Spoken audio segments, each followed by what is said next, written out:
Kerala Nimishapriya case, విదేశీ జైలులో భారతీయులు ఎంతమందికి ఉరి, లోక్సభలో షాకింగ్ డేటా. నమస్తే, ఆంధ్రప్రభకి స్వాగతం. నేను ప్రియా కౌశిక్.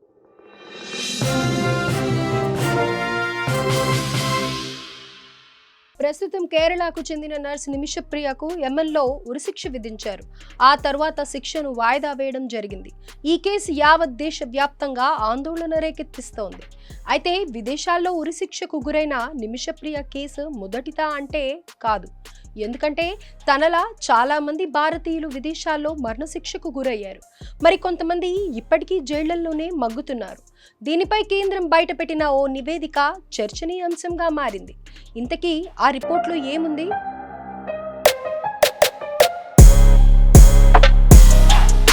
నిమిషప్రియకు యెమెన్లో ఉరిశిక్ష పడటం, తాజాగా ఆ శిక్షను వాయిదా వేయడం జరిగింది. దీంతో నిమిషప్రియకు బిగ్ రిలీఫ్ దక్కింది. అయితే విదేశాల్లో భారతీయులు మరణశిక్షకు గురి కావడం ఇదే మొదటిసారా అనే డౌట్ చాలా మందికి ఉంది. ఈ టైంలోనే యావత్ ప్రపంచ వ్యాప్తంగా అనేక దేశాల్లో నిమిషప్రియ తరహాలో ఎంతో మంది మరణశిక్షలకు గురవుతున్నారన్న చేదు నిజం బయటకు వచ్చింది. విదేశాల్లోని జైళ్లలో 10,000 మందికి పైగా ఇండియన్స్ జైళ్లలో మగ్గుతుండగా అందులో 49 మంది మరణశిక్ష పడగా ఆ ఆందోళనలో కాలాన్ని వెల్లదీస్తున్నారు. అవును, విదేశాంగ మంత్రిత్వ శాఖ గణాంకాల ప్రకారం వరల్డ్ వైడ్ గా వివిధ దేశాల్లో 10,000 మందికి పైగా భారతీయులు జైళ్లలో ఖైదీలుగా ఉన్నారట.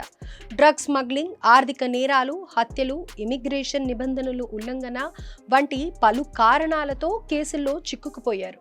అయితే ఇది కేవలం అధికారికంగా గుర్తించిన కేసుల సంఖ్య. గల్ఫ్ దేశాల్లోని జైళ్లలోనే ఇండియన్స్ ఎక్కువగా ఉన్నారు. ఆ తర్వాత ఆసియా, యూరోప్, ఆఫ్రికా దేశాల్లోని జైళ్లలో మగ్గుతున్నారు. అంతేకాదు, మొత్తంగా ఇప్పటి వరకు 8 దేశాల్లో 49 మంది భారతీయులకు మరణశిక్ష విధించబడింది.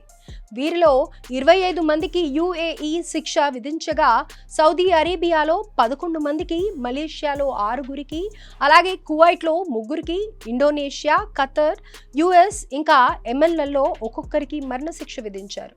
గత 5 ఏళ్ల కాలంలో UAEలో భారతీయుడిని ఉరితీయలేదు. కానీ జూన్ నెలలో హత్య కేసులో 3 భారతీయులకు ఉరిశిక్ష విధించారు. అదేవిధంగా సౌదీ అరేబియాలో 9 మంది భారతీయులకు, జింబాబ్వే 5గురికి, మలేషియా మరియు జమైకాలో ఒక్కొక్కరికి మరణశిక్ష అమలు చేశారని విదేశాంగ మంత్రిత్వ శాఖ నివేదిక పేర్కొంది. అంటే మొత్తంగా గత 5 ఏళ్లలో 22 మంది భారతీయులకు మరణశిక్షను విధించారు.